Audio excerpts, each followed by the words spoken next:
Mayong adlaw mga binati og minahal kong matalumnon. Welcome to my channel, welcome to Eco TV News, ang channel sa kalambuan sa lungsod sa Matalom. Nga naman, i-celebrate man ang Pasko. Ang meaning, unsay day meaning sa Pasko? Okay. Ang meaning sa Pasko, maoy, mao na panahon sa panaghinatagay sa matag pamilya, panahon sa panagtigom sa matag pamilya, kung diin mauni ang panahon nga magkayusa ang tanang pamilya dire sa atong nasod.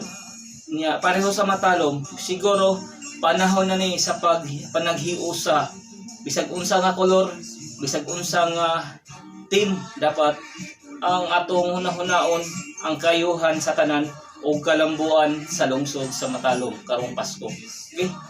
Ako mang hinaot nga magmalipayon ang atong panag-celebrate sa Pasko. Bisan pa man sa murag na atay kakuanan sa Matalom, natay murag panagbuwag or kanang pangkat-pangkat ba grupo-grupo. Siguro karon na ang panahon sa panaghiusa bisa administrasyon o kadtong mga nanglabay nga mga nay mga kakulian nga mga kuan.